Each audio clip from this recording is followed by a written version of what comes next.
They called me a gold digger. They had no idea I was the one with the gold. I remember the exact moment I decided I'd had enough. I was sitting on our Italian leather sofa, watching my billionaire husband trend worldwide for making out with his head of HR at a Taylor Swift concert. The video had already hit over 500,000 views in 3 hours. For 12 years, I'd endured Marcus calling me frumpy in front of his board. I'd smiled through dinner parties where he introduced me as just the wife who handles the kids. I'd taken every cruel comment about my intelligence, my appearance, my worth. But watching him publicly humiliate me at the biggest concert of the year? That was the final straw. The video was crystal clear, and I couldn't look away.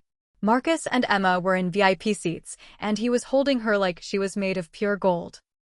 His hands cradled her face the way he used to hold mine when we were broke college kids dreaming of changing the world. She was blushing like a teenager, giggling as he whispered in her ear, her head tilted back in pure joy. Then he kissed her, not a quick peck, but the kind of desperate, consuming kiss that said he'd forgotten the rest of the world existed. They were swaying to Anti-Hero, completely lost in each other, when the camera operator zoomed in on them for the Jumbotron. 50,000 people watched as my 42-year-old husband acted like he was 19 again, spinning Emma Walsh around like they were at prom. Her face was radiant, glowing with the kind of happiness I remembered feeling once, back when I believed we were partners building something together. When they realized they were on the big screen, Emma's face went crimson with panic.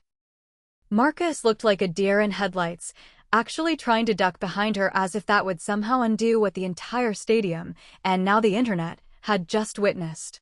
But the damage was done. The man I'd sacrificed everything for had just shown the world exactly how little I meant to him. The front door slammed at 1:15 a.m.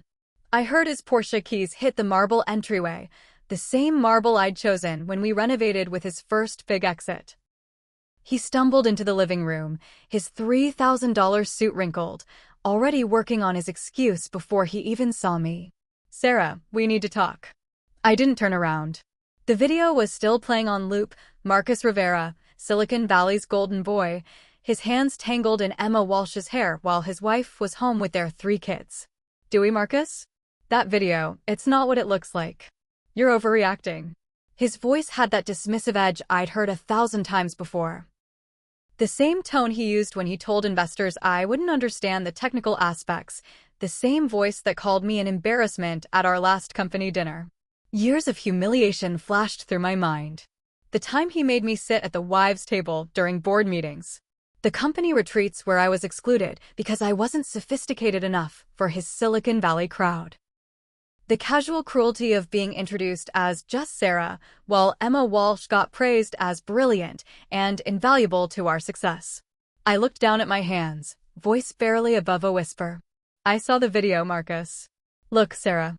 He sighed like I was a child interrupting his important work. "These things happen in business." Emma and I had a few drinks, got caught up in the moment. "It doesn't mean anything. Business." The word hit me like a slap. I was the one who'd turned his brilliant code into an actual business. While he was the programming genius, I was the one who'd taken my grandmother's $2 million inheritance, money meant for my own dreams, and transformed his basement startup into a billion-dollar empire.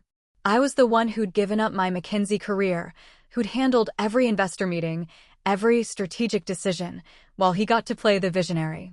I nodded slowly, still not meeting his eyes. "I know you work hard.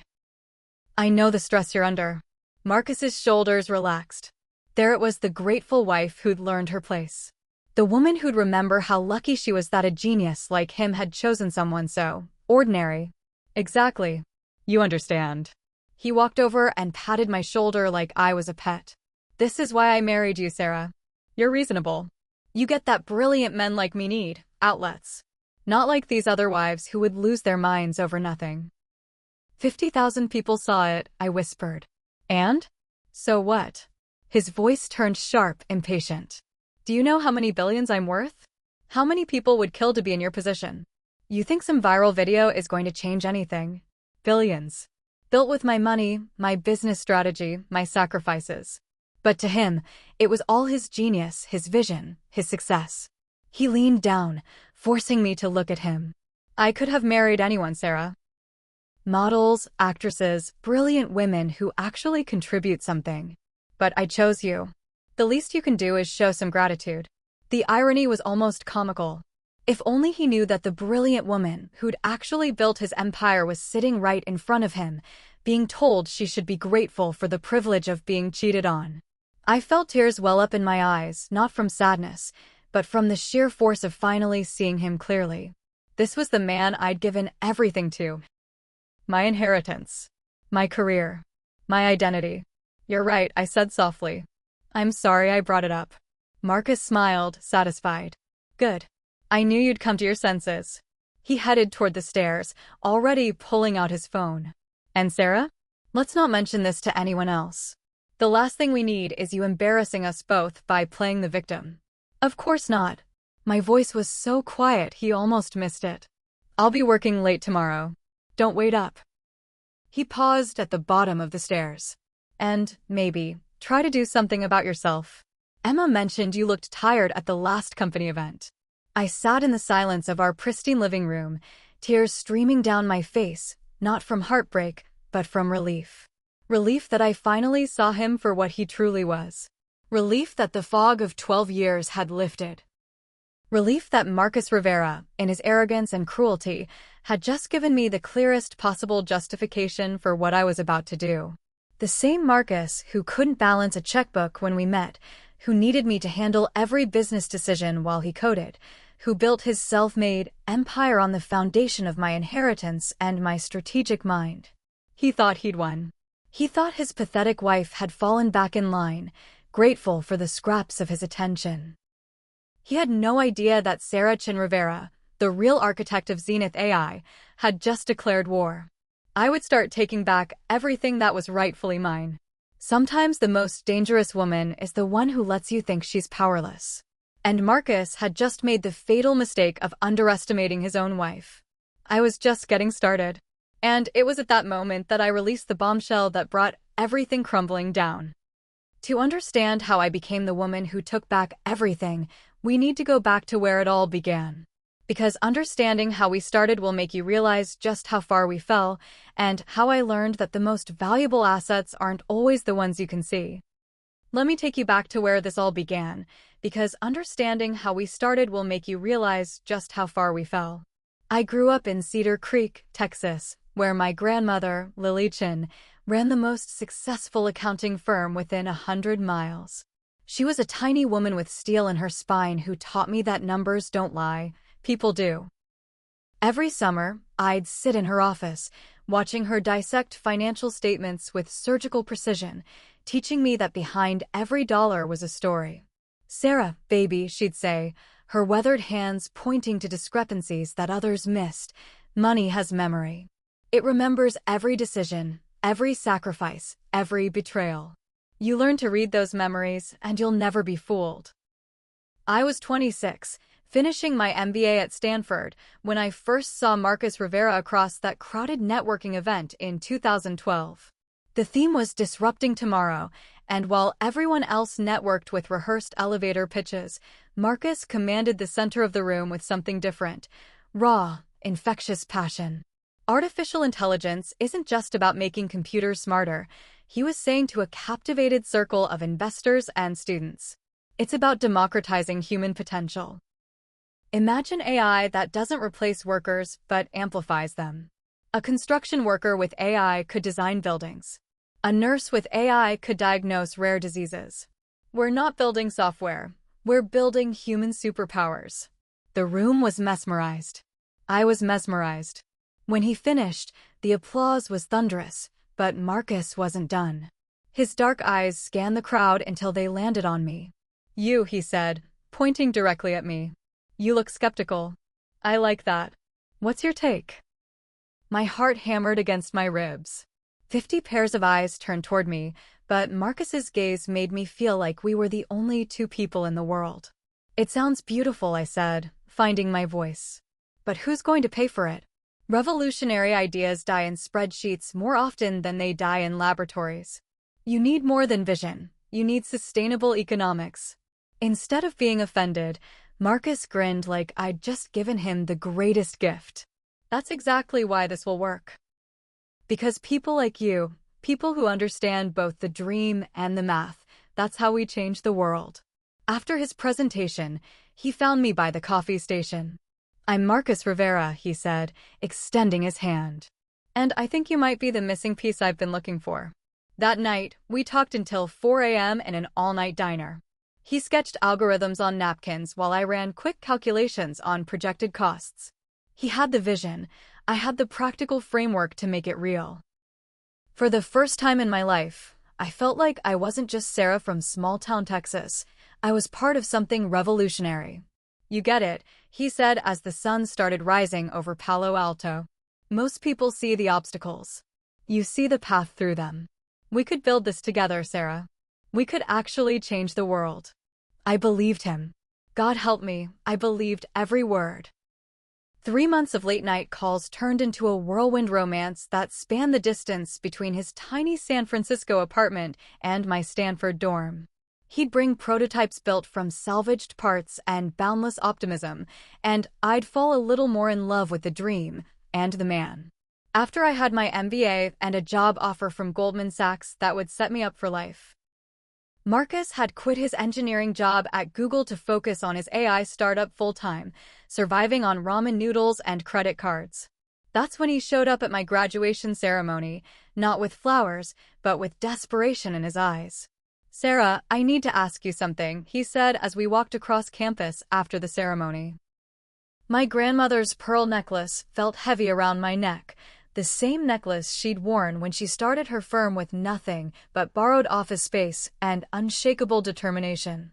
I just need $500,000 to get started, Marcus continued, his voice tight with barely controlled panic. I've got the prototype, the patents filed, even preliminary interest from venture capitalists. But they all want to see proof of concept first. They want to see that someone believes in this enough to invest real money. My grandmother's inheritance sat in investment accounts, carefully managed and growing steadily. $2.3 million that represented 60 years of her blood, sweat, and brilliant financial decisions. It was my security blanket, my guarantee that I'd never have to struggle like she had. Marcus, I said slowly, that's not just money. That's my grandmother's life work. That's my future security. Our future, he corrected, taking my hands. Sarah, I'm not asking for charity. I'm asking for a partner. When this hits, and it will hit, you'll have a stake in something that could be worth billions. You'll never have to work for anyone else again. You could have your own firm, your own empire. The Goldman Sachs offer letter was folded in my purse, my ticket to a predictable, successful life. But looking into Marcus's eyes, I saw something my grandmother had always talked about, the moment when playing it safe becomes the biggest risk of all. That weekend, I drove back to Cedar Creek one last time before making my decision. I sat in my grandmother's old office, now preserved exactly as she'd left it when she passed 2 years earlier. Her accounting certificates hung on the wall next to a photo of her breaking ground on the building she'd bought with her first big profit. She'd built something from nothing, betting everything on her own abilities. I opened her jewelry box and picked up her antique diamond bracelet, the one she'd bought herself when the firm finally turned a serious profit. I earned every stone in this bracelet, she used to say. And someday, you'll earn your own. 3 days later, I called Marcus. I'm in, I said, my voice steady despite my trembling hands. But not just $500K. I'm liquidating everything. Stocks, bonds, the savings accounts even. I paused, touching my grandmother's necklace. Even some of her jewelry. $2.3 million, Marcus. Everything I have. The silence on the other end stretched so long I thought the call had dropped. Sarah, he finally whispered, are you sure? My grandmother taught me that the biggest opportunities look like the biggest risks, I said, staring at my Goldman Sachs rejection email. But she also taught me that you never bet on the horse, you bet on the jockey. I'm betting on us, Marcus. On what we can build together. 2 weeks later, I was loading my Honda Civic with everything I owned, driving towards Silicon Valley and a studio apartment that cost more per month than most people in Cedar Creek made in 6 months. But I wasn't scared. I was exhilarated. We were going to build something extraordinary. The studio apartment in Mountain View was 400 square feet of expired dreams and broken promises from previous tenants. The walls were thin enough that we could hear our neighbors' Netflix shows, and the kitchen was so small that opening the refrigerator blocked access to the stove. But when Marcus spread out his laptop, notebooks, and whiteboards, transforming our tiny space into mission control for changing the world, it felt like a palace. "Sarah, look at this," he'd say at 2 a.m., showing me lines of code that might as well have been ancient hieroglyphics. "This is the breakthrough. This is how we make AI truly collaborative instead of competitive." While Marcus coded, I became everything else. CFO, legal researcher, investor relations, business development, and I was good at it. My grandmother's training kicked in as I organized our chaotic finances, structured our business plan, and researched patent law until my eyes burned. The Harvard Business School acceptance letter arrived on a Tuesday. Full scholarship. My dream program. I stared at it for 10 minutes before Marcus noticed. "That's incredible, Sarah," he said, pulling me into a hug. Harvard Business School. My girlfriend, the future CEO. I felt something crack in my chest. "Marcus, if I take this, I'd have to leave. The program starts in 6 months." He pulled back, studying my face. "But you're not taking it, right?" "I mean, we're so close to breakthrough here. Another 6 months and we'll have venture funding, real office space, a team. You're not going to abandon this now." "Abandon," he said. "Not defer or postpone. Abandon." I looked around our tiny apartment, at the whiteboard covered in his algorithms, at the stack of legal documents I'd spent weeks preparing. Then I looked at the acceptance letter, the culmination of years of hard work and bigger dreams. "Once we make it big," Marcus said, taking the letter gently from my hands, "you can go back to school. You can have your own firm, your own business empire. But right now, I need you. We're a team, Sarah. Partners in everything." I let him put the letter in our important documents folder, right next to our incorporation papers and patent applications. "Partners," I repeated, and the word tasted like a promise. 2 months later, the CPA firm in Palo Alto offered me a senior associate position. Great salary, clear career trajectory, the chance to use my finance skills in the heart of Silicon Valley. But by then, I was spending 12-hour days keeping our startup afloat while Marcus focused on development. "You can't take that job," Marcus said when I showed him the offer. "Sarah, you're integral to what we're building here. You're not just my girlfriend, you're my co-founder in everything but title. Once we get our series of funding, we'll make it official. You'll have equity, a real position, everything." The job offer joined the Harvard letter in our important documents folder. 3 months after that, I found out I was pregnant. I was sitting on the bathroom floor of our tiny apartment, staring at 2 pink lines, when Marcus came home from a meeting with potential investors. "Sarah? You okay? You look pale." I held up the pregnancy test without a word. The grin that spread across his face was the most beautiful thing I'd ever seen. He dropped to his knees and pulled me into his arms, spinning us both around our impossibly small bathroom. "This is perfect," he whispered into my hair. "Sarah, this is absolutely perfect. A baby. Our baby. This will ground us, give us even more reason to make this work. We're not just building a company anymore, we're building a legacy." As he held me, talking about cribs and college funds and teaching our child to code, I felt the last of my individual dreams quietly fold themselves up and tuck away. I wasn't Sarah Chin anymore, the small-town girl with big city ambitions. I was Sarah, Marcus's partner, mother-to-be, the woman behind the man who is going to change the world. "Once we make it big," Marcus promised, his hand on my still flat stomach, "you'll have everything you've ever wanted. Your own business, financial freedom, the chance to build something for our child. Just a little longer, Sarah. Just trust me a little longer." I trusted him. I trusted him completely. And that trust, I would later realize, was the most expensive investment I ever made. By the time our son Daniel was born, we'd moved from the studio apartment to Marcus's parents' garage in Cupertino. Not exactly the Silicon Valley dream I'd imagined, but it was rent-free and had enough space for Marcus's growing collection of servers and my expanding collection of baby supplies. While Marcus coded 18-hour days, I ran everything else. Bookkeeping, vendor negotiations, legal compliance, investor communications, and now, somehow, keeping a newborn alive on 3 hours of sleep. Our first real crisis came when Daniel was 6 months old. Our biggest client, a logistics company testing our AI optimization software, was 3 months behind on $180,000. Marcus wanted to hire lawyers, threaten lawsuits, show them we mean business. Marcus, I said, bouncing a fussy Daniel while reviewing our cash flow projections on my laptop, we have $12,000 in the bank and payroll due next week. We can't afford lawyers or lawsuits. We need that money now. So, what do you suggest? His tone was already dismissive, like he was humoring a child. I'd spent 2 days researching their company structure, payment cycles, and key decision-makers. Their CFO, Janet Morrison, processes payments every Friday. But she's been waiting for approval from their CEO, who's been traveling. I'm going to call Janet directly, explain our situation, and offer a 5% discount for immediate payment. Marcus barely looked up from his screen. Fine. Do whatever.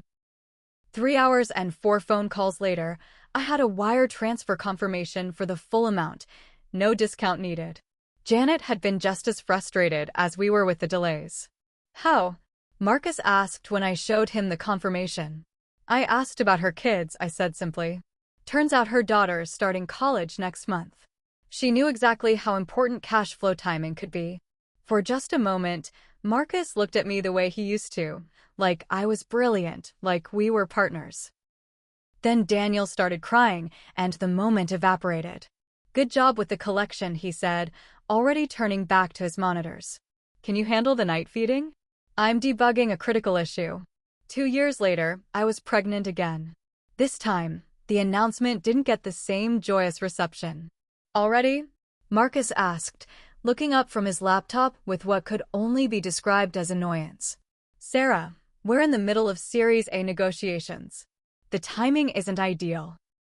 When exactly would be ideal timing for our second child, Marcus? After we close funding. After we hire a real team. After we're actually stable. But Emma, our daughter, came when she came, and Marcus adapted by working even longer hours. Just until we get established, he kept saying. Just until we hire enough people so I'm not doing everything myself. The irony wasn't lost on me. Marcus wasn't doing everything himself. I was doing half of everything, just without any recognition or official role. When Emma was 18 months old and I was pregnant with our third, Marcus finally looked up from his code long enough to notice I was drowning. Maybe you should get some help, he suggested. A nanny or something. With what money, Marcus? We're paying ourselves $40,000 a year. Right. Well, once we close Series A. Once we make it big, I finished. I know. Each pregnancy felt like another chain around my dreams, another reason why going back to school or starting my own firm became more impossible. Each time, I told myself it was temporary. Each time, Marcus promised things would change once we reached the next milestone. Each time, the milestone moved further away. The breakthrough came when our youngest, Sophie, was 2. A Fortune 500 manufacturing company wanted to pilot our AI system across 12 facilities. The contract was worth $2.8 million over 3 years. I spent 6 weeks building the financial projections that would secure our series of funding. While Marcus focused on the technical demonstrations, I modeled revenue scenarios, projected scaling costs, and prepared the pitch deck that would convince investors we weren't just another AI startup with big dreams. Sarah, Marcus said the night before our presentation to Kleiner Perkins, these projections are incredible. How did you factor in the scaling and efficiencies? I used a modified version of the cost allocation model from my Stanford coursework, I explained, showing him the spreadsheet formulas. See, most startups underestimate the nonlinear relationship between. This is brilliant, he interrupted. You're brilliant. Tomorrow, we're going to blow their minds. The next morning, I watched from the back of the conference room as Marcus presented my financial models to 8 venture capitalists. He explained every assumption, every calculation, every strategic projection with the confidence of someone who'd built them himself. "Mr. Rivera," said Patricia Wong from Kleiner Perkins, "these financial projections show remarkable sophistication. Most technical founders struggle with this level of business modeling." Marcus smiled, that charming smile I'd fallen in love with. "Well, Patricia, I've always believed that great engineering requires great business sense. You can't disrupt industries without understanding the economics." Not once did he mention my name. Not once did he look back at me sitting in the corner, the woman who'd spent weeks crafting every number he was presenting as his own insight. We closed an $8.5 million Series A 2 weeks later. "We need real office space now," Marcus announced, suddenly energized by having actual investor money in the bank. "Somewhere that says serious tech company, not garage startup." I spent 3 days touring commercial real estate in South Bay, comparing lease terms and negotiating with landlords. I found the perfect space in Palo Alto, 15,000 square feet with room to grow, great natural light, and reasonable parking for our future employees. The building on University Avenue, I told Marcus over dinner. "It's perfect. The landlord is willing to give us a break on the first year's rent if we sign a 5-year lease." Marcus was barely listening, scrolling through his phone. "Whatever you think is best. You're good at this stuff." I negotiated the lease terms, supervised the build-out, coordinated the move, and even picked out the furniture.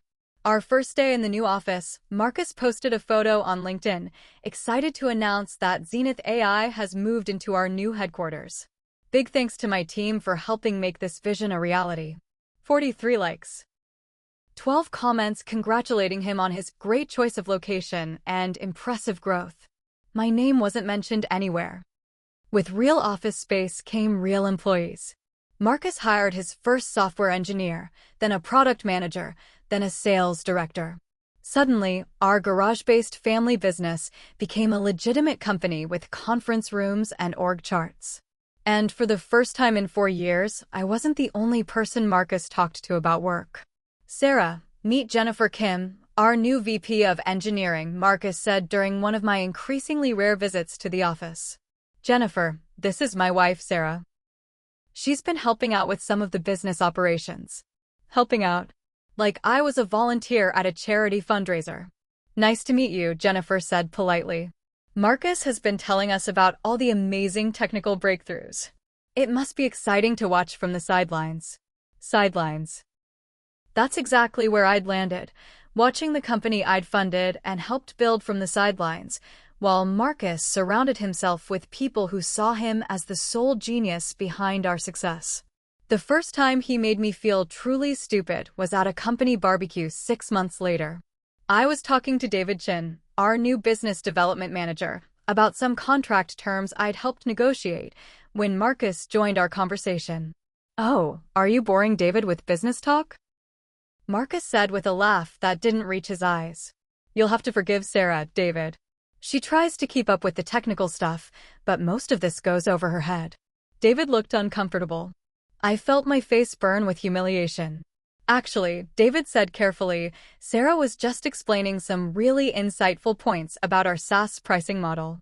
Marcus's smile got tighter. "Right, well, Sarah's great with the simple stuff. But David, wait until you see what we're building with our neural network architecture. Now that's where the real innovation happens." As Marcus launched into a detailed explanation filled with technical jargon I'd never heard him use before, I quietly excused myself and went to check on the kids.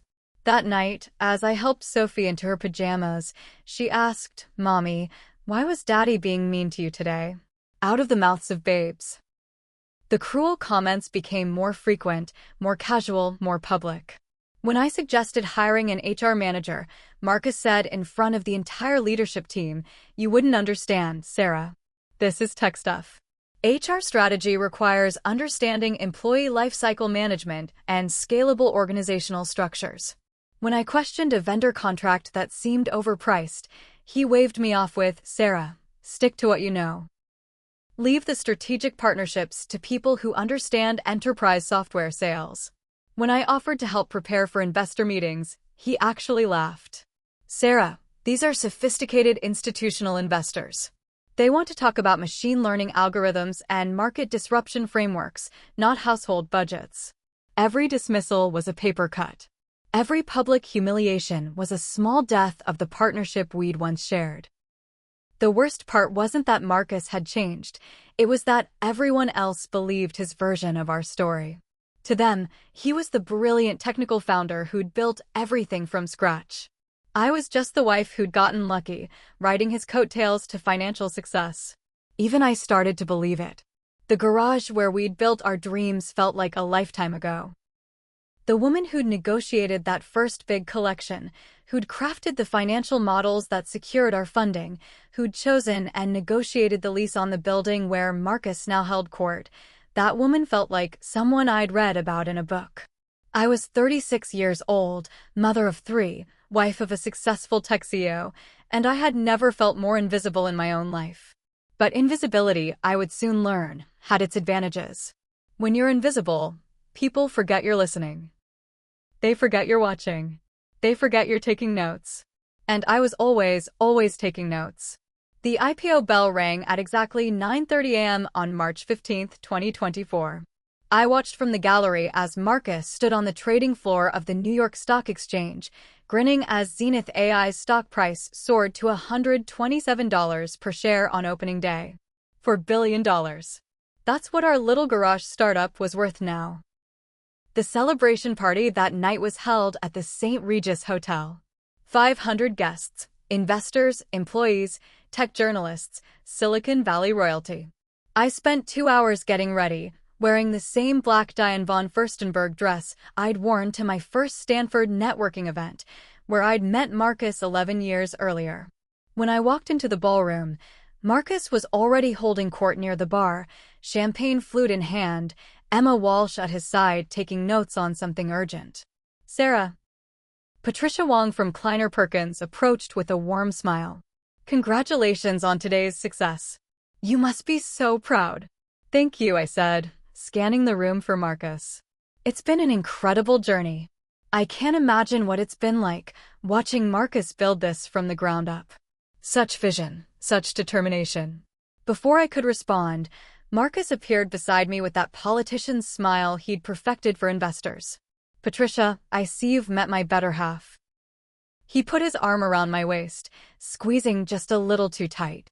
Sarah's been wonderful through all of this.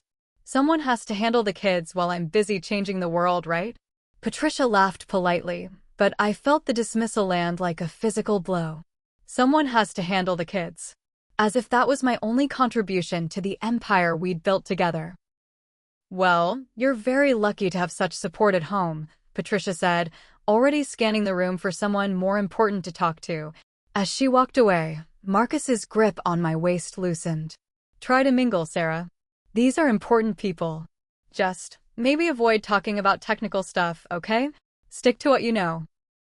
I spent the rest of the evening watching my husband accept congratulations for building something that started with my grandmother's money, was sustained by my business acumen, and was celebrated in a building I'd chosen and negotiated the lease for.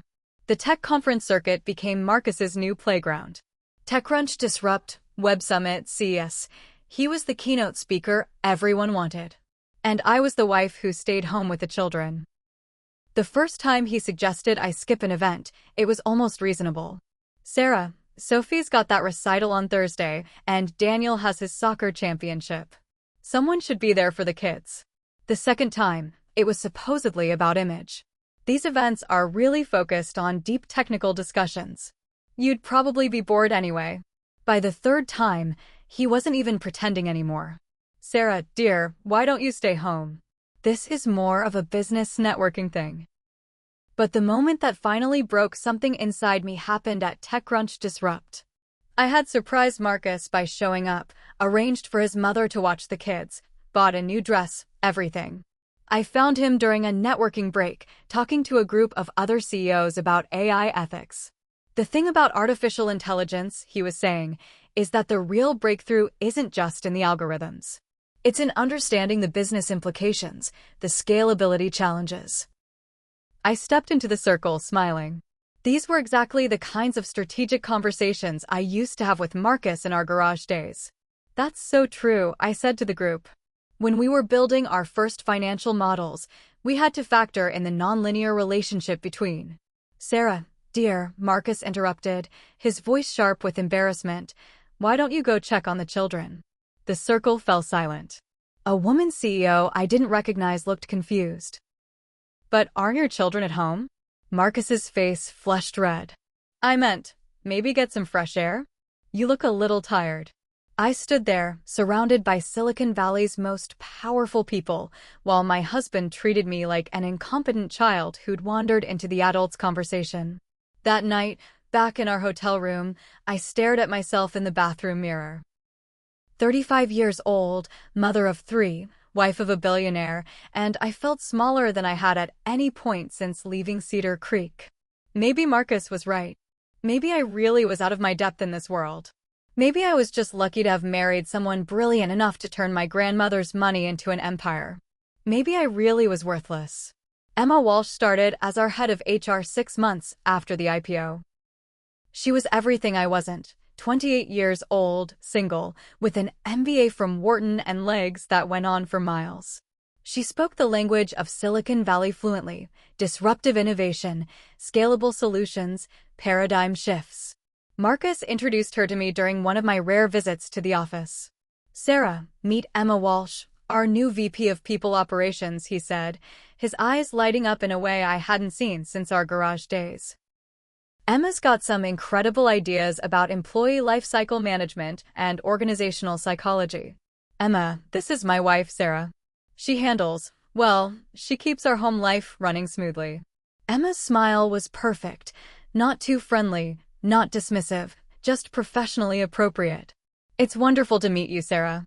Marcus talks about you constantly. It must be so fulfilling to focus on family while Marcus builds something this revolutionary. Fulfilling. Like I'd made a choice instead of having my dreams slowly eroded away. Emma's been developing these amazing frameworks for employee retention, Marcus continued, turning back to her like a sunflower following light. The psychological research she's incorporated is just brilliant. I watched him watch her explain her theories about workplace motivation. The way he leaned forward, asked follow-up questions, treated her ideas like they mattered. I couldn't remember the last time he'd looked at me that way. Within weeks, Emma was Marcus's constant companion at company events. She really understands the strategic vision, he'd explain when I asked why he needed his HR director at investor meetings. It's important to have someone who can speak to our culture and values. The late nights started innocuously. Emma and I are working on this presentation for tomorrow's board meeting, Marcus would text at 9 p.m. Don't wait up. Then came the business trips. Emma should come to the Austin conference. She's developing partnerships with some of the companies that'll be there. When I suggested that maybe I could join them occasionally, Marcus laughed. Sarah, these are working trips. You'd be bored out of your mind listening to HR strategy sessions. But it was the gaslighting that nearly destroyed me. You seem paranoid lately, Marcus said one evening when I mentioned that Emma called him a lot on weekends. It's not attractive, Sarah. You're imagining things, he concluded. When I found a receipt for dinner at Chez Laurent, a restaurant I'd been begging him to take me to for our anniversary, he claimed it was a business dinner. You wouldn't understand the complexity of executive recruitment. Sometimes these conversations happen over meals. With just the two of you? Sarah, you're being ridiculous. Emma is a colleague. Focus on the kids instead of inventing problems that don't exist. I started to feel like I was losing my mind. Did I imagine the way he smiled at her? Was I really being paranoid about his travel schedule? Maybe successful marriages required this kind of trust, this kind of professional partnership I couldn't understand. I felt like a stranger in my own life, watching my husband fall in love with someone else while telling me I was crazy for noticing. The breaking point came on a Tuesday night in October. I was folding laundry while Marcus packed for another business trip with Emma, this time to a strategic planning retreat in Napa. You know, Sarah, he said, not looking up from his suitcase, Maybe you should consider seeing someone. A therapist or something. This jealousy thing is getting out of hand. It's embarrassing. Something in his tone, that casual cruelty wrapped in fake concern, triggered a memory of my grandmother's voice. Sarah, baby, numbers don't lie. People do. But if you know how to read the story money tells, you'll never be fooled. My grandmother didn't raise a fool. That night, after Marcus left for Napa, I sat in our home office staring at his computer. The same meticulous instincts that had once kept our startup afloat were suddenly wide awake for the first time in years. I started with our personal bank accounts. Marcus handled all our finances now. He said the reason was because I have enough to worry about with the kids, Sarah. But I still had access to our joint checking account, our savings, our investment portfolio. What I found made my blood run cold. In the past 6 months, Marcus had moved $2.3 million from our joint accounts into a personal investment fund I'd never heard of. The same amount, almost to the dollar, as my grandmother's original investment. I spent the next 3 hours tracing digital footprints with the forensic precision my grandmother had taught me. Hidden transfers to offshore accounts. A new LLC formed in Delaware with Emma listed as co-owner. Investment property purchases in both their names. They weren't just having an affair. They were systematically moving assets out of my reach. Over the next 2 weeks, I developed a routine. During the day, I was the perfect Silicon Valley wife, managing carpools, volunteering at school fundraisers, making dinner reservations Marcus would cancel at the last minute. But after the kids went to bed, I became someone else entirely. I photographed bank statements with my phone, uploaded them to a secure cloud drive accessed from the library. I recorded phone conversations using an app Daniel had shown me. I traced company financial filings, cross-referenced board meeting minutes, built spreadsheets tracking every suspicious transaction. My hands remembered the satisfaction of solving complex puzzles, of finding patterns others missed. For the first time in years, I felt like myself again. The most damning evidence came from Marcus's own carelessness. He'd left his laptop open one evening, logged into his email. I saw months of correspondence with Emma about restructuring our personal holdings before the divorce proceedings. Our personal holdings. Like they were already a couple. The final piece fell into place when I found the real estate documents. A $4.2 million house in Carmel, purchased through their Delaware LLC just 3 weeks earlier. They were building a life together with money that had started with my grandmother's inheritance, grown with my business acumen, and flourished through my sacrifices. But unlike the naive young woman who'd believed in partnership and promises, I now understood something crucial. The best revenge is precise documentation. Every transaction, every email, every lie. I was building a case that would prove the gold digger accusations wrong once and for all. Because you can't dig for gold that was already yours. The notification popped up on my phone at 11:47 p.m. while I was reading Sophie a bedtime story. A text from my college roommate Jessica. Sarah, have you seen this? I'm so sorry. The link led to a Twitter video with 100,000 views and climbing. The caption read, Zenith AI CEO Marcus Rivera getting cozy with employee at Taylor Swift concert eyes #tech scandal. My hands trembled as I pressed play. There was Marcus, crystal clear in 4K video, his arm wrapped around Emma Walsh in the VIP section of Chase Center. But it wasn't just the intimate positioning, it was the way he was kissing her forehead, whispering in her ear, laughing with the same joy I remembered from our early days. The same joy that had been absent from our home for years. By midnight, the video had 500,000 views. By 1 a.m., it was trending on Twitter with #ZenithScandal. The comments were brutal. His wife is probably at home with the kids while he's living his best life. Emma Walsh is gorgeous. Can't blame him tbh. Sarah Rivera could never compete with that. Wait, isn't this the guy who just went public a few months back? His stock is going to tank tomorrow. Each comment was a fresh knife twist, but underneath the pain was something else, a cold, crystalline clarity I hadn't felt in years. My phone buzzed constantly, reporters, friends, Marcus's business partners. But the call I was waiting for didn't come until 1:15 a.m. I heard Marcus's Porsche pull into the driveway, the engine's roar cutting through the quiet neighborhood like a confession. His key fumbled in the lock. He'd been drinking. When he stumbled into the living room and found me still on the couch, his expensive suit wrinkled and his hair disheveled, his eyes were panicked but already calculating. I could see him working on the lie. "Sarah, we need to talk." I didn't turn around. "Do we, Marcus?" After he gave me his grand speech about how this was nothing and how this will blow over, he didn't show any iota of remorse. He thought he had won. That was when I released the bombshell that set everything crumbling down. "I already knew, Marcus." The words landed like a physical blow. He actually stumbled backward.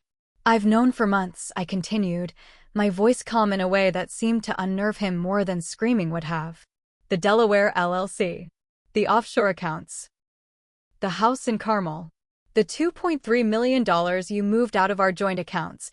The exact amount of my grandmother's inheritance, by the way. Interesting coincidence." His face went white, then red, then white again. "Sarah, what are you saying?" I reached for the folder I'd prepared, the one that had been sitting on our coffee table for 3 hours while I waited for him to come home. I opened it calmly, like I was reviewing a client's books back in Cedar Creek. "My grandmother taught me to pay attention to details, Marcus," I said, showing him the first bank statement. "Remember? Back when we were partners. Back when you valued my mind instead of just tolerating my presence." His eyes started over the documents, bank transfers, email printouts, property records, incorporation papers. His face crumpled as he realized the scope of what I'd uncovered. "You've been documenting." He couldn't finish the sentence. "Everything," I completed. "Every transaction, every lie, every cruel comment. You know what's funny? You always said I wasn't smart enough for the technical stuff, but you forgot what I actually am good at. Numbers, Marcus. Following money trails. Building airtight cases." He lunged forward, grabbing for the folder. "You can't. This is private information. This is probably illegal." I held the documents out of his reach with infuriating calm. "Actually, as your wife, I have every legal right to access our financial records. And these photos? All taken in our home, on our computer, with our shared accounts," I said. The desperate panic in his eyes shifted to something uglier, the same contempt he'd been showing me for years. "Fine," he snarled. "You want to play hardball? You'll get nothing, Sarah. Nothing. You never contributed anything real to this company. You never had any actual skills. You were just lucky enough to marry someone brilliant." I smiled, and it felt dangerous. "Oh, Marcus. You still don't get it, do you?" I pulled out my laptop and opened the file I'd labeled Emma's insurance policy. "While you were busy moving our money around with your girlfriend, I found something fascinating," I said, turning the screen toward him. "Did you know Emma's been recording your conversations?" Marcus's face went slack. "What?" "Audio recordings, Marcus. Hours of them. Including this particularly enlightening one from last Tuesday." I pressed play, and Emma's voice filled our living room. "Marcus, you need to understand. Once the divorce is finalized, my equity stake in the company needs to be protected. I've been patient, playing the supportive HR role, but I expect 20% of Zenith AI as agreed. And if Sarah somehow gets more than the minimal settlement we discussed, we'll need to revisit our arrangement." Marcus's voice responded. "Emma, you're overthinking this. Sarah's not going to fight. She doesn't have the spine or the resources. We'll offer her just enough to avoid a messy public battle, and then we can focus on building something together, with you as my spouse." Then he got up and left the room. But behind his back, Emma's laugh was cold. "Building something together? Marcus, honey, I'm not about to be your next wife. I'm your business partner. Once this is over, we'll maintain our professional relationship and nothing more. I have bigger plans than playing house with you." I paused the recording and watched my husband's face crumble as he realized he'd been played by someone even more calculating than he was. 26 hours of recordings, Marcus," I said softly. "Emma's been building her own case. She was never in love with you. She was positioning for equity. You were so busy betraying me, you didn't notice someone betraying you." Marcus sank into the armchair across from me, his head in his hands. She said she loved me. She said we were building a future together. And I said the same thing to you 12 years ago when I gave up my dreams and my grandmother's money to build your future, I replied. How does it feel to be the fool for once? The three-way betrayal was complete. Marcus betraying me, Emma betraying Marcus, and me, finally, betraying the naive trust that had kept me silent for so long. This isn't just about our marriage anymore, I continued, closing the laptop. This is about my children's future. Emma was planning to take 20% of the company that we built together with my money, my sacrifice, my years of unpaid labor. You were planning to leave me with scraps while you started over with her. I leaned forward, my voice dropping to a whisper that cut through his despair like ice. But Emma doesn't want to start over with you, Marcus. She wants to start over without you. And I'm going to make sure she doesn't get the chance. For the first time in 12 years, I held all the cards. And I was finally ready to play them. The morning after our confrontation, I called the one person who could help me navigate what came next. Patricia Chin Rodriguez, Silicon Valley's most feared divorce attorney. Her reputation was legendary. She'd dismantled 3 tech billionaires in the past decade. I want the best, I told her receptionist. Money is no object. 2 hours later, I sat across from Patricia in her corner office overlooking downtown San Jose. She was exactly what I'd expected, sharp-eyed, perfectly dressed, with the kind of confident smile that could slice through steel. Mrs. Rivera, she said, reviewing the file I'd prepared.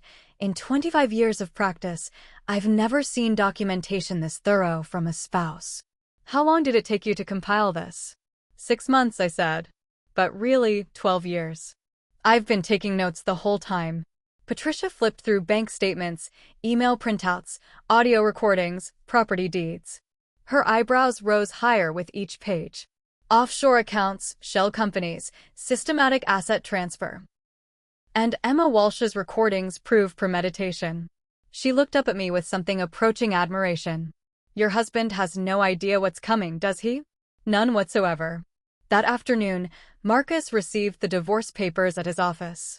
According to Jennifer Kim, our VP of engineering who called me immediately, he went completely white, then stormed into Emma's office screaming, "Where did she get all this evidence?" The panic in his voice was audible even through Jennifer's whispered phone call. Sarah, Jennifer said, I don't know what you found, but Marcus looked like he'd seen a ghost. Emma was trying to calm him down, but he kept shouting about bank records and recordings. By evening, Marcus was at our door, no longer the arrogant man who dismissed me as worthless 12 hours earlier. His hair was disheveled, his usually perfect appearance cracked. Sarah, we need to talk reasonably about this, he said, his voice shaking slightly. Divorce it's not necessary. We can work through this. Can we? I stood in our doorway, not inviting him in. Like we worked through you transferring $2.3 million to accounts with Emma's name on them? His face crumpled. You're bringing this up again. Those were private transactions. Private? I laughed, but there was no humor in it. Marcus, we're married. Those were joint assets. Assets that started with my grandmother's money. 3 days later, Marcus's lawyer made their opening offer, 1% of his Zenith AI holdings, plus $50,000 monthly support for 5 years. Patricia literally laughed when she read it.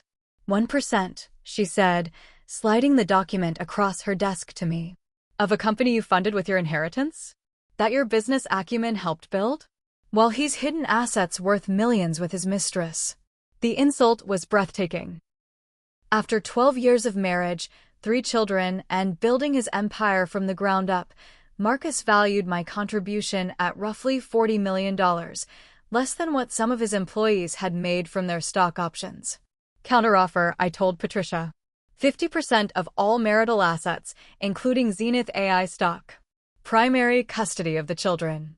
And I want Marcus to explain publicly why he thought 1% was appropriate for the woman who funded his startup. The public revelation came sooner than expected. Patricia had contacts at TechCrunch, and by Tuesday morning, the headline read, Zenith AI founder offers wife 1% in divorce after hiding millions with HR executive. The article laid out everything, My initial investment, my role in the company's early success, the systematic asset hiding, even Emma's equity negotiations. Within hours, it was trending on every tech blog. Marcus called me 17 times that day. I didn't answer once. The real bombshell dropped when Patricia released select audio recordings to the press. Emma's voice crystal clear. Once the divorce is finalized, my equity stake needs to be protected. I expect 20% of Zenith AI as agreed. Zenith AI's stock plummeted another 5% that day. The board called an emergency meeting. And Marcus finally understood that his dismissive wife had been playing chess while he thought they were playing checkers.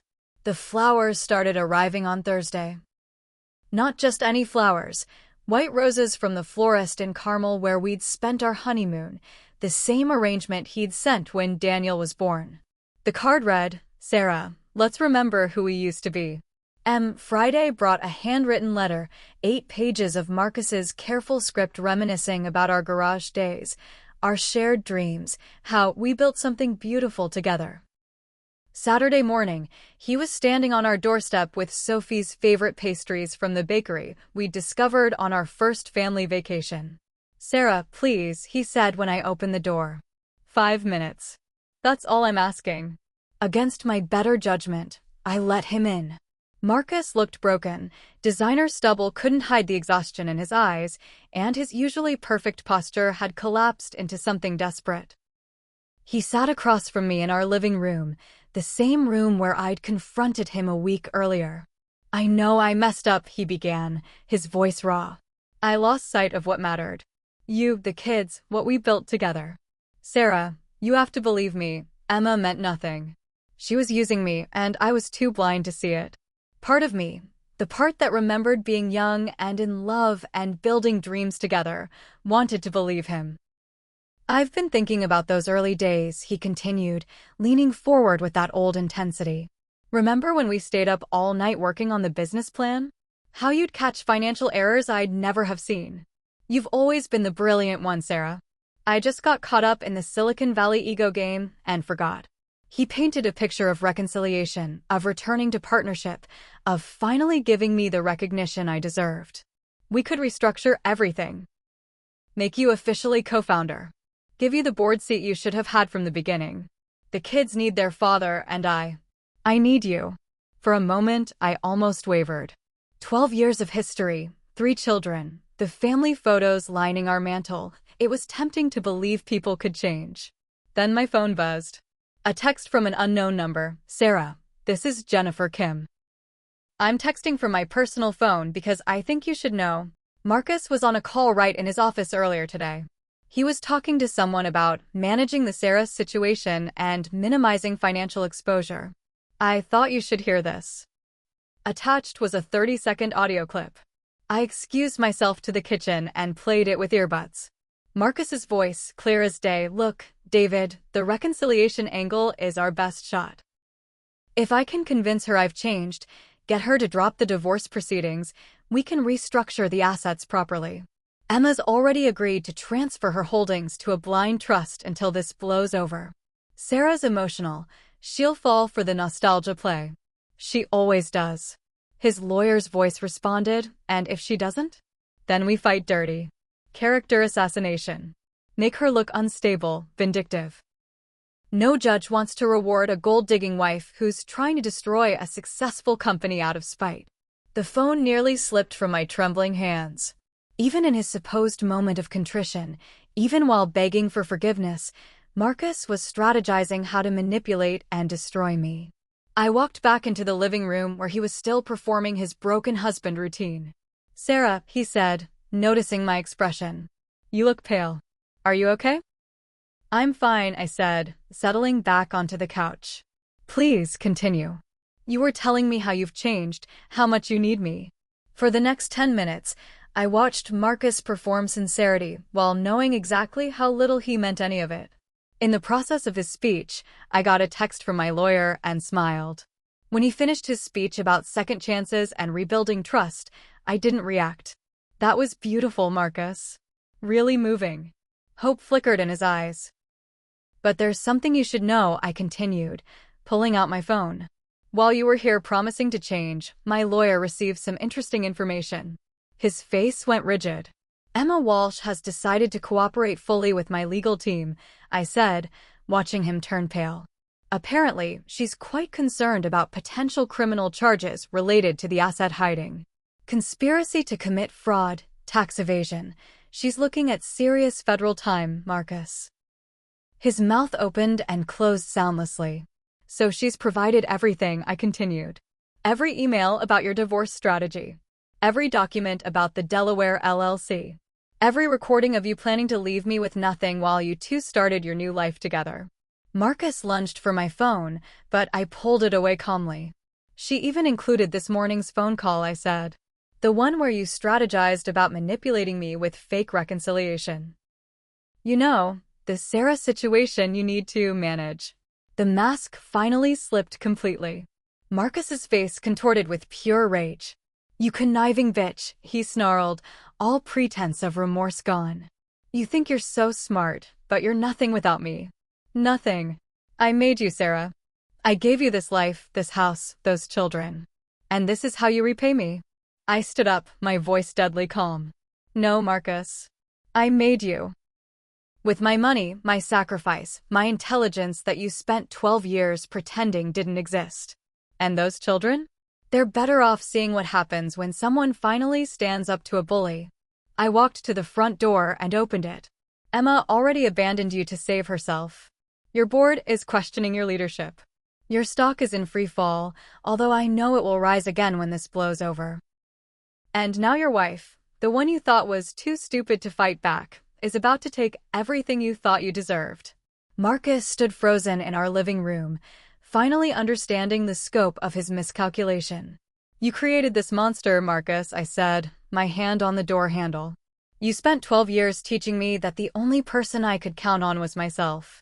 You taught me to be ruthless, to document everything, to trust no one.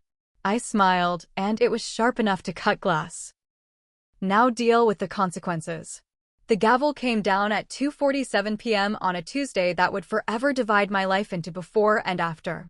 In the matter of Rivera versus Rivera, Judge Matthew Morrison announced, her voice cutting through the packed courtroom, the court awards plaintiff Sarah Chin Rivera 50% of all marital assets, including 50% of the defendant's stake in Zenith AI Holdings, valued at approximately $2.04 billion.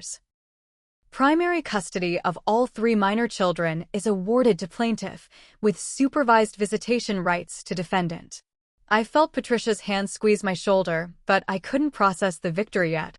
Across the courtroom, Marcus sat rigid beside his legal team, his face ash gray. Emma Walsh, who'd turned state's evidence to avoid federal charges, wasn't even there. She'd disappeared to Europe the moment her cooperation deal was finalized.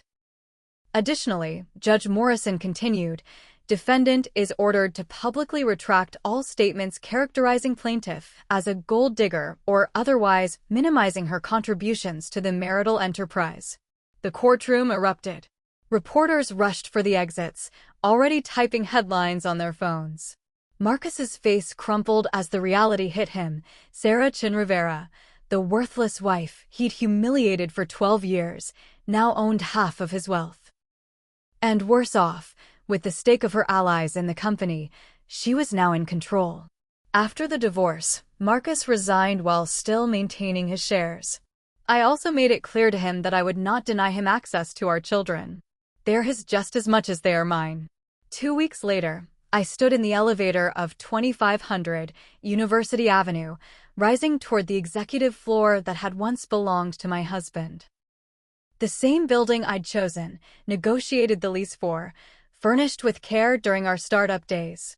The building where I used to bring him lunch in brown paper bags, watching him through the glass conference rooms as he built his reputation on my foundation. The elevator dinged softly at the top floor. The doors opened onto the corner office that Marcus had occupied for the past 3 years, the office that was now mine. Sunlight streamed through floor-to-ceiling windows, catching the fresh coat of paint the contractors had applied over the weekend. Gone were Marcus's tech awards and ego wall photos. Instead, I'd hung a single photograph, my grandmother in her accounting office in Cedar Creek, Texas, the day she broke ground on the building she'd bought with her first big profit. I set my briefcase on the mahogany desk, the same desk where Marcus had signed the documents transferring our joint assets to Emma. Now those same documents were evidence in a federal fraud investigation that would likely send him to prison. My assistant knocked gently. "Ms. Rivera? The board is ready for you in conference room A." Ms. Rivera. Not Mrs. Not Marcus's wife. Just Sarah Rivera. The boardroom fell silent as I entered. 8 faces, 4 of whom had once dismissed me as decoration, now watched with barely concealed terror. These were Marcus's hand-picked allies, the men who laughed when he made cruel jokes about my intelligence at company parties. "Gentlemen," I said, settling into the head chair that Marcus used to occupy, "let's discuss the future of this company." Within 30 minutes, I'd fired 3 executives complicit in hiding assets, restructured the leadership team, and announced our new direction. AI solutions for small businesses, the kind of practical applications my grandmother would have appreciated. For the first time in 12 years, I felt the intoxicating rush of being heard, respected, feared. 6 months later, I was reviewing quarterly reports in my new consulting firm when my assistant buzzed in. "Ms. Rivera, your 3 p.m. is here. Jennifer Kim from Nexus Robotics." Jennifer walked into my office with the same desperate energy I remembered from our early startup days.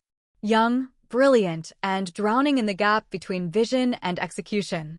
"Ms. Rivera, thank you for seeing me," she said, settling into the chair across from my desk. "I've been following your story, and I think you might understand my situation." She pitched her robotics company for 20 minutes. Revolutionary technology, brilliant team, zero business structure. Classic Silicon Valley genius with no practical framework. "Jennifer," I said when she finished, "you have incredible technology. But your financial projections assume linear scaling with no operational friction. Your go-to-market strategy ignores regulatory hurdles. And your team has no one who understands sustainable business development." Her face fell, but I wasn't finished. "That's exactly why I'm going to help you." I pulled out a contract I'd prepared after reviewing her preliminary materials. Rivera Strategic Consulting specializes in turning technical brilliance into business empires. We don't just advise, we partner. I'll take 15% equity in exchange for 18 months of hands-on business development. Jennifer's eyes widened as she read the terms. Fair equity, practical timeline, partnership instead of exploitation. One condition, I added. Never, ever let anyone convince you that business acumen is less valuable than technical innovation. The world is full of brilliant inventors. But the people who change the world are the ones who know how to build something that lasts. After Jennifer left, I checked the tech news on my phone. Marcus had launched his comeback attempt, a new startup called Phoenix AI. The TechCrunch article was brutal. Marcus Rivera's Phoenix AI struggles to launch. Former Zenith CEO can't escape fraud shadow. The comments were even worse. He'd become Silicon Valley's cautionary tale, the tech bro who lost everything to the wife he'd underestimated. Emma Walsh had fared worse. Her equity in Zenith AI was worthless after I restructured the company, and federal prosecutors were still building their case. She'd gotten exactly what she'd manipulated for, a stake in an empire, just as it crumbled in her hands. That evening, I helped Sophie with her math homework while Daniel practiced piano and Emma, our Emma, built elaborate Lego cities on the living room floor. For the first time in 12 years, our home felt peaceful. "Mom," Sophie said, looking up from her fraction problems, "are you happier now?" I considered her question seriously. Was I happy? The divorce had been brutal, the public attention overwhelming. But looking at my children, confident, secure, no longer walking on eggshells around their father's temper, I felt something better than happiness. I felt free. "Yes, sweetheart," I said, helping her with a particularly tricky problem. "I'm exactly where I'm supposed to be." Later that night, I found myself back in our home office, reviewing contracts for 3 more clients who'd reached out after hearing about Jennifer. All brilliant innovators, all drowning in the gap between vision and execution. The irony wasn't lost on me. Marcus had spent 12 years telling me I wasn't smart enough for the business world, while I quietly built the skills that would eventually destroy him and create something entirely my own. On my desk sat a small framed photo. My grandmother's antique diamond bracelet, the one she'd bought herself after her first major business success. I earned every stone in this bracelet, she used to say. And someday, you'll earn your own. I opened my jewelry box and pulled out the bracelet I'd had custom made. Not diamonds, but raw stones that I'd chosen and had set myself. Uncut gems that looked worthless to untrained eyes, but held incredible potential for someone who knew how to see their true value. Just like I'd been. You might have called me a gold digger when this story started. But now you understand the truth. I wasn't digging for gold that belonged to someone else. I was a diamond miner who spent 12 years learning to recognize my own worth. My name is Sarah Chin Rivera. And this is how I built my empire twice, once for someone who didn't deserve it and once for someone who did. Me. They called me a gold digger, but here's what I learned. There's a universe of difference between taking what you didn't earn and reclaiming what was always yours. This is a story about recognizing manipulation disguised as love. Marcus didn't just steal money, he stole my identity, my confidence, my voice. For 12 years, I mistook his control for partnership, his dismissal for expertise, his cruelty for strength. The red flags were always there. The isolation from professional circles, the systematic erosion of my self-worth, the way he rewrote our history to make himself the hero and me the lucky recipient. Real love builds you up. It doesn't tear you down to make itself feel taller. If you're reading this and recognizing yourself, start documenting everything. Not because you're planning for betrayal, but because your contributions matter. Your intelligence matters. Your worth isn't determined by someone else's recognition of it. Choose partners who celebrate your strength instead of diminishing it. Love shouldn't cost you your dreams. It should help you build bigger ones. They say behind every successful person is a great partner. But what they don't tell you is that sometimes you need to step out front and claim your own success. Because the person who truly loves you, they'll be cheering you on from wherever you need them most.